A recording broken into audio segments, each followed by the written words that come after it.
రాష్ట్రంలోని ఇద్దరు మంత్రులు పొన్నం ప్రభాకర్ మరియు అట్లూరి లక్ష్మణ్ రావుల మధ్య ప్రచండ యుద్ధం నెలకొంది. ఇరువురి నడుమ మాటల యుద్ధం కొనసాగడంతో ఈ విషయం ముఖ్యమంత్రి రేవంత్ రెడ్డి మరియు టీపీసీసీ అధ్యక్షుడు మహేష్ కుమార్ గౌడ్ వద్దకు చేరింది. దీంతో ప్రభుత్వానికి మరియు పార్టీకి నష్ట నివారణ చర్యలను చేపట్టారు. ఇద్దరు మంత్రులను సమన్వయపరిచిన టీపీసీసీ అధ్యక్షుడు మహేష్ కుమార్ గౌడ్ వారికి నచ్చజెప్పే ప్రయత్నం చేశారు. మంత్రుల మధ్య ఏర్పడే అభిప్రాయ భేదాలను సరిదిద్దిన టీపీసీసీ అధ్యక్షుడు మరోవైపు ముగిసిపోయిందని అంటూ పేర్కొనడం విశేషం. ఈ సందర్భంగా సమస్యపోయేందుకు జరిపిన చర్చల్లో మంత్రి వాకటి శ్రీహరి, ఎమ్మెల్యేలు కవంపల్లి సత్యనారాయణ, రాజ్ ఠాకూర్, ఏఐసీసీ కార్యదర్శి సంపత్ కుమార్, కార్పొరేషన్ చైర్మన్లు ఈరవత్రి అనిల్, శివసేన రెడ్డి తదితరులు పాల్గొన్నారు. 2-3 రోజులుగా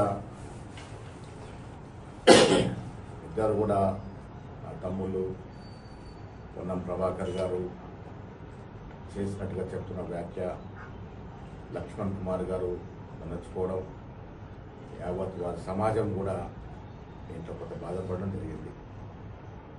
ఇవాళ పొన్నం ప్రభాకర్ గారు జరిగినటువంటి సంఘటన పట్ల చింతిస్తూ బేషరతుగా క్షమాపణ కూడా చెప్పడం జరిగింది. కాంగ్రెస్ పార్టీ అన్ని వర్గాల party, SC, ST, BC, minority, అగ్రవర్ణాలు అందరూ కలిస్తేనే కాంగ్రెస్ పార్టీ. ఇవాళ కాంగ్రెస్ పార్టీ రాహుల్ గాంధీ గారి యొక్క ఆకాంక్షని, ఆశయాన్ని ముందుకు తీసుకెళ్తూ రాష్ట్ర ముఖ్యమంత్రి గారు రేవంత్ రెడ్డి గారి నేతృత్వంలో పట్టి విక్రమార్క గారి సహకారంతో కుల సర్వే చేయడం, 42% రిజర్వేషన్ ఇస్తూ 3 చట్టాలు చేయడం, ఆర్డినెన్స్ తీసుకురావడం, ఇలా కోర్టులో కేసు పోరాడుతున్న తీరు, అదేవిధంగా అలా మాదిగా సంబంధించినటువంటి వర్గీకరణ సుప్రీంకోర్టు నిర్ణయాన్ని ప్రకటిస్తే ఆ మరుసటి రోజే ముఖ్యమంత్రి గారు అసెంబ్లీ ప్రకటన చేసి వర్గీకరణ చేయడం, ఇవన్నీ చూస్తా ఉంటే కాంగ్రెస్ పార్టీకి అన్ని వర్గాలు కావాలి, అన్ని ప్రాంతాలు కావాలి, అన్ని వర్గాల యొక్క అభివృద్ధి కావాలి ఆకాంక్షించే పార్టీ కాంగ్రెస్ పార్టీ. ఇలా జరిగిన సంఘటన మా కుటుంబ సమస్య, ఇది మేము తేల్చుకున్నాము. నేను కూడా యావత్ మాదిగ సమాజానికి పొన్నం ప్రభాకర్ గారు క్షమాపణ చెప్పినాడు కాబట్టి ఈ సమస్య ఇంతటితో ముగింపు చేయాలని నేను కూడా మీ అందరు కూడా విజ్ఞప్తి చేస్తా ఉన్నాను. దీంతో పాటు మా మంత్రివర్గ సహచరులకు కూడా విజ్ఞప్తి చేస్తా ఉన్నాను. ఎప్పుడు ఎక్కడ మాట్లాడినా మంత్రులుగా ఉన్నారు కాబట్టి జాగ్రత్తగా మాట్లాడాల్సిందిగా నేను సూచిస్తూ, ఈ సమస్య ఇంతటితో ముగిసింది. రేపటి రోజున లక్ష్మణ్ గారు, పొన్నం ప్రభాకర్ గారు చాలా కష్టపడి ఈ స్థాయికి వచ్చినారు. మంత్రివర్గంలో చోటు రావడం ఆషామాషి కాదు. వారే కాకుండా మా మంత్రివర్గ సహచరులందరం కూడా కలిసికట్టుగా రాహుల్ గాంధీ గారి ఆశయాన్ని రేవంత్ రెడ్డి గారి నేతృత్వంలో ముందుకు తీసుకెళ్లే కార్యక్రమాన్ని భుజాన వేసుకుంటాము. ఇలాంటి సంఘటన మరొకసారి జరగకుండా జాగ్రత్త పడతామనే మాట కూడా ఎక్కువగా మనవి చేస్తూ, కాంగ్రెస్ పార్టీకి అందరూ కావాలి. అందరి యొక్క పార్టీ కాంగ్రెస్ పార్టీ.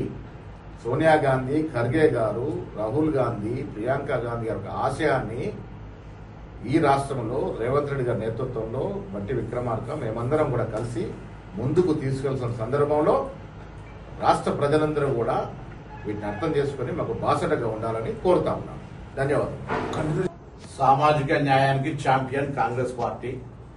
ఆ కాంగ్రెస్ పార్టీలో పుట్టి పెరిగిన వ్యక్తిగా నేను కానీ, గౌరవ మంత్రి లక్ష్మణ్ కుమార్ గారు కానీ, ఎటువంటి దురుద్దేశాలు, మాకు పార్టీకి సంక్షేమం తప్ప ఇంకొకటి లేదు. జరిగినటువంటి ఒక అపోహ, వాటన్నిటి పట్ల నేను ఆ మాట అనకపోయినప్పటికీ దానికి పత్రికలో స్వీకరించినటువంటి ప్రకారంగా కొంత తన బాధపడినటువంటి మాటకు నేను క్షమాపణ కోరుతా ఉన్నా. ఎక్కడ కూడా అటువంటి ఆలోచన లేదు. నాకు అటువంటి ఆ ఒరవడిలో నేను పెరగలేదు. కాంగ్రెస్ పార్టీ నాకు ఆ సంస్కృతిలో నేర్పలేదు కాబట్టి నేను తప్పకుండా ఈరోజు తెలంగాణలో కానీ దేశంలో రాహుల్ గాంధీ గారు సామాజిక న్యాయం కోసం పోరాడే సందర్భంలో వ్యక్తిగతమైన అంశాలన్నీ పక్కన ఉంచి కాంగ్రెస్ పార్టీ సామాజిక న్యాయానికి జరిగే దాని లోపల ఒక బలహీన వర్గాల బిడ్డగా ఈ రోజు తెలంగాణ రేవంత్ రెడ్డి గారి నాయకత్వంలో, పిసిసి అధ్యక్షుడు మహేష్ కుమార్ గౌడ్ గారి నాయకత్వంలో, రాహుల్ గాంధీ గారి సూచన మేరకు ఏదైతే 42% రిజర్వేషన్ పోరాటం జరుగుతుందో సామాజిక న్యాయం, నిన్న ఉదాహరణకు బీజేపీ అధ్యక్షుడు కూడా మాట్లాడే సందర్భం లోపల 84% వర్గానికి వ్యతిరేకంగా మాట్లాడద్దనే మాట చెప్తున్నాం తప్ప మేమంతా ఐక్యంగా కాంగ్రెస్ పార్టీ రేపు భవిష్యత్తులో రాహుల్ గాంధీ గారి నాయకత్వంలో పనిచేసే వాళ్ళని తప్ప ఇంకోటి కాదు. లక్ష్మణ్ కుమార్ గారు వ్యక్తిగతంగా బాధ కలిగి ఉంటే మాదిగ సమాజంలో మేము అంతా కలిసి పెరిగినటువంటి వాళ్ళమే కరీంనగర్ టౌన్లో. కాబట్టి అటువంటి ఎక్కడ కూడా ఆ అపోహ ఉండద్దు అనేటువంటి మాట నేను మరొకసారి ప్రత్యేకించి విజ్ఞప్తి చేస్తున్నాను. 3 రోజుల క్రితం జరిగినటువంటి అంశం లోపల అఖిల భారత Congress party incharge Meenakshi Natarajan madam గారు, అదేవిధంగా మా పిసిసి అధ్యక్షుడు మా ముఖ్యమంత్రి గారు ఈ రాష్ట్రంలో బలహీన వర్గాలు కానీ, దళిత వర్గాలు కానీ, అట్టడుగు వర్గాలు కానీ కాంగ్రెస్ పార్టీ అండగా ఉంటాయి.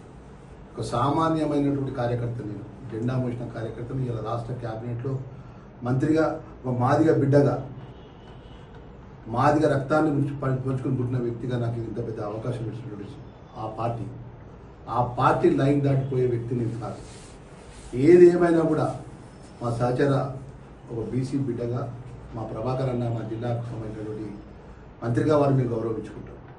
ఏదైతే వారు మాట్లాడినటువంటి మాట విషయంలో కూడా యావత్ తెలంగాణ రాష్ట్రం, మా మాదిగ జాతి, మా మాదిగ కుల బాంధవులు, అన్ని వర్గాల ప్రజలు, మా కాంగ్రెస్ పార్టీ శ్రేణులందరూ కూడా వారు ఏదైతే జరిగినటువంటి సందర్భాన్ని, మాటను నేను క్షమాపణ కోరుతున్నటువంటి అంశంలో పట్ల యావత్తు నా తెలంగాణ ఉన్నటువంటి ప్రజలకు, మా మాదిగ జాతి వర్గాలకు కూడా నేను మనస్ఫూర్తిగా నేను నమస్కరించి మనవి చేస్తున్నా. ఈ ఇష్యూ ఇంతటితో సమస్యపోవాలని మీ బిడ్డగా నేను కోరుతున్నాను. ఎందుకంటే కాంగ్రెస్ పార్టీ మీకు అండగా ఉంటుంది. రేపు భవిష్యత్తులో కాంగ్రెస్ పార్టీ గౌరవ ముఖ్యమంత్రి రేవంత్ రెడ్డి గారి నేతృత్వంలో పిసిసి అధ్యక్షుడు మా మహేష్ కుమార్ అన్న, అదేవిధంగా మా రాహుల్ గాంధీ గారి నేతృత్వంలో కూడా భారతదేశంలో రేపు రాబోయే కాలంలో రాహుల్ గాంధీ ప్రధానమంత్రిగా చేయాలంటే మా బీసీలు, ఎస్సీలు, అట్టడి వర్గాలకు మాకు అండగా ఉండే విధంగా ముందుకు పోవాలి. రేపు జూబ్లీ ఎలక్షన్స్లో కాంగ్రెస్ పార్టీ మీకు గెలిపించుకోవాలి.